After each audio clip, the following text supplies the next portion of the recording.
India पे कन्हैया कुमार चुनौती है मनोज तिवारी के लिए, आपको लगता है? कभी भी कन्हैया कुमार चुनाव नहीं हो सकते हैं मनोज तिवारी के लिए। मनोज तिवारी पिछली बार 3,90,000 वोट से जीते थे और उसके पहले जो है उन्होंने शीला दीक्षित को हराया है वहाँ पे।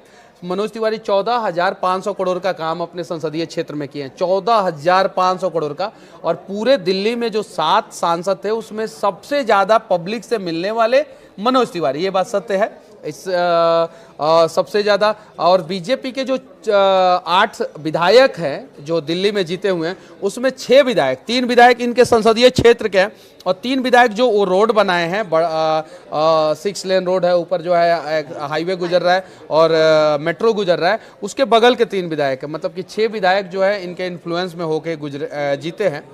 तो मनोज तिवारी जो है वो इस बार 4.5 से 5 लाख वोटों से जीतेंगे जरूर, क्योंकि संदीप दीक्षित खुद ही जो है नहीं चाहते हैं कि कन्हैया कुमार जीते, कांग्रेस खुद ही नहीं चाहता है कि कन्हैया कुमार जीते, और यहाँ तक कि राहुल गांधी भी नहीं चाहते हैं कन्हैया कुमार जीते।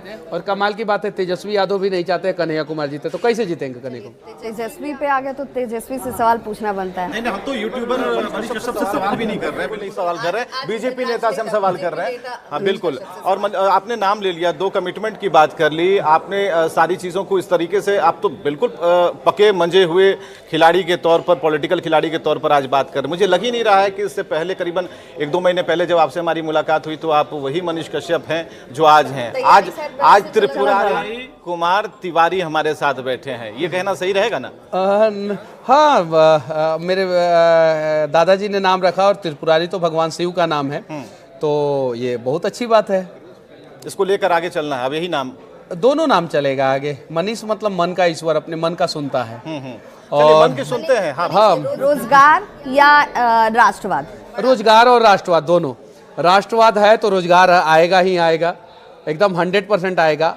और रोजगार जो है राष्ट्रवादी लोग ही देते हैं, तो रोजगार और राष्ट्रवाद दोनों चलेगा। भूखे पेट भजन कब तक होगा? अब भूखे पेट क्यों, मतलब कि कौन भूखा है आप बताइए? नहीं तो आप सिलेंडर पर कुछ नहीं बोल रहे हैं, कैसे महंगाई पर कुछ नहीं कहाँ, मतलब कि आप जो नहीं आप कंपेयर कीजिए। देखिए इलॉजिकली बातें नहीं होना चाहिए, लॉजिकली बातें होना चाहिए। विपक्ष जो है इलॉजिकली बातें करता है। आप कंपेयर कीजिए 2004 से 2014 के वो 10 साल का पीरियड और फिर 2014 से 2024 का वो 10 साल का पीरियड।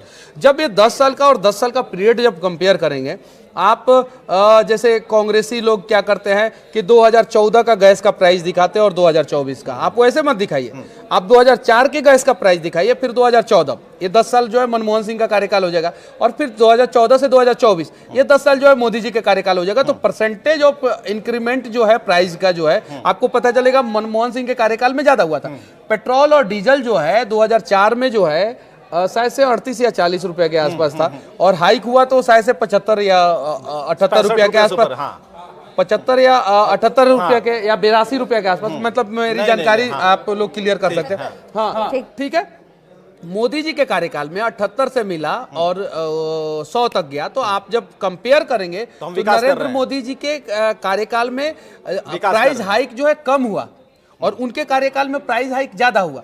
और सिलेंडर की बात आपने किया है, पहले लोग साइकिल खरीदने में अपने आप को जो है समझते थे कि साइकिल नहीं खरीद पाऊंगा, कहां से खरीद पाऊंगा। आज जो है कोई साइकिल पे चढ़ना नहीं चाहता है, कोई भी साइकिल पे चढ़ना नहीं चाहता। मजबूरी में कुछ लोग चढ़ रहे हैं, ये बात सत्य है, मैं झुठला नहीं रहा। लेकिन उस समय साइकिल खरीदने में लोगों का हालत खराब हो जाता था। आज जो है मोटरसाइकिल, वो भी बुलेट पे लोग चढ़ रहे हैं। तो ये बात सत्य है कि महंगाई बढ़ी है, इस बात को मानता हूं, लेकिन कांग्रेस के तुलना में वो महंगाई बहुत कम बढ़ी है और महंगाई आगे भी बढ़ेगी। ऐसा नहीं है नहीं बढ़ेगी, वो अमेरिका में भी बढ़ेगी। आप कंपेयर कर रहे हैं, आपने अपने अंदर से 3 छवि दिखा दी है। हाँ। महंगाई बढ़ी है, मनीष कश्यप बोल रहे हैं। हाँ। महंगाई पर कंट्रोल वाली बात मोदी जी की है, बीजेपी नेता मनीष कश्यप बोल रहे हैं। हाँ। आगे इसको थोड़ा कंट्रोल कर लेंगे। नहीं, अभी भी कंट्रोल है। हाँ। देखिए मैंने ये नहीं बोला है कि आउट ऑफ कंट्रोल है, अभी भी कंट्रोल है, अभी भी आउट ऑफ कंट्रोल नहीं है। कांग्रेस के सरकार से जब तुलना करेंगे तो बीजेपी के सरकार में महंगाई बहुत कम बढ़ती है। आप अपने डिस्प्ले पे आप लोगों के पास अब बड़ा बड़ा टीवी हो गया है, मैक्स अब का या बहुत सारी कंपनियों का टीवी हो गया, आप लगाइए डिस्प्ले पे और लॉजिकली दिखाइए 2004 से 2014 का तुलना कीजिए और फिर 2014 से 2024 का तुलना कीजिए, तो आपको पता चलेगा कि ये कंपैरिजन, ये कंपैरेटिविटी, ये सारी चीजें विपक्ष नहीं कर पाता है। नहीं कर पाता, नहीं विपक्ष जो है गुमराह करता है। अब जरा सोचिए कि ये न्यूज़ 18 का हेडक्वार्टर है पूरे देश का। यहाँ पे ऊपर जो है, नीचे जो है बहुत बड़ा ऑफिस है। और कल को कोई बांग्लादेशी या रोहिंग्या आके कहे कि इसमें से आधा हमें दे दो, आप बताइए, वही कांग्रेस के जो है प्रधानमंत्री प्रधानमंत्री कहा करते थे कि पहले आधा हक जो है इनका है, उनका है, फलाना है का है, ठिकाना का, ऐसे है वैसे है। वहीं आज जाके देखिए जो है पाकिस्तान का हालत खराब हो गया है, क्योंकि नरेंद्र मोदी जी ने जो कश्मीर के थ्रू जो भी फंडिंग होता था पाकिस्तान को जाता था उसको ब्लॉक कर दिया पूरा। आज जो है पाकिस्तान का अनेकों प्रांत के लोग जो है कह रहे हैं कि हम भारत में मिलना चाहते हैं। तो बहुत सारी चीजें हैं। दुनिया का सबसे बड़ा एजेंसी जो है अमेरिका का एजेंसी, अभी कल का न्यूज़ है, एजेंसी का नाम मैं नहीं बता पा रहा हूँ, कल का न्यूज़ है, उसने बोला कि अमेरिका को जो है मोदी जी जैसे प्रधानमंत्री की सख्त आवश्यकता है। तो पूरा दुनिया मोदी का प्रशंसा कर रहा है। और विपक्ष को जो है, विपक्ष राव माँ के कहने तक का इंतजार क्यों किया? माँ की आप नहीं मानती हैं क्या? का इंतजार तब क्यों किया? आप पहले भी देखिए थे तो ये फैसला आप पहले भी ले सकते थे।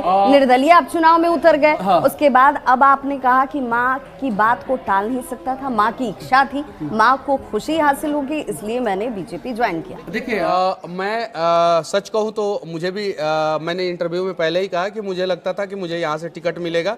मेरी बातें दूर तक नहीं पहुँची, नहीं टिकट मिला। चलिए ठीक है, टिकट किसी को मिल गया, बीजेपी ने जिसको अच्छा समझा उसको टिकट दिया। उसके बाद से मैं निर्दलीय चुनाव लड़ रहा था। तो भारतीय जनता पार्टी ने कहा कि निर्दलीय चुनाव लड़के आप करेंगे क्या वो बताइए। तो मैंने बोला ये करूंगा, ये इनकी मदद करूंगा, यहाँ ये करूंगा। तो उन्होंने बोला कि फिर ठीक है, आप हमारे साथ आइए और आप ये काम कीजिए, हम सपोर्ट कर रहे हैं, तो फिर क्या दिक्कत है।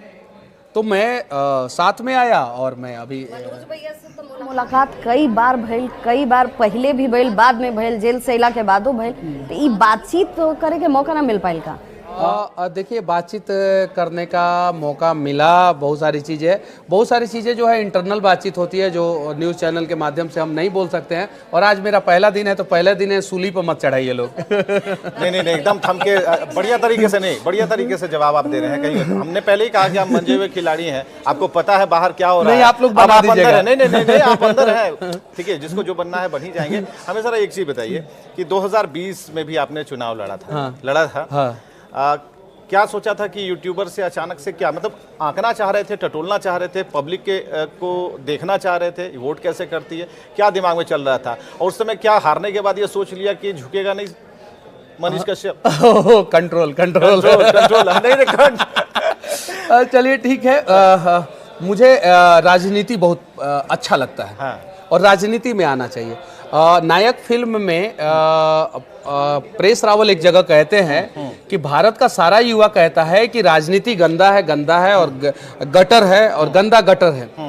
तो उसमें जब अच्छे लोग आएंगे तब तो वो साफ होगा। तो हम जैसे अनेकों युवाओं को आना चाहिए, उसमें आना ही चाहिए। गंदगी को साफ करने के लिए बीजेपी के साथ नहीं, बहुत सारे नेता उसको साफ कर रहे हैं। नरेंद्र मोदी जी ने बहुत हद तक उसको साफ कर दिया, बहुत हद तक।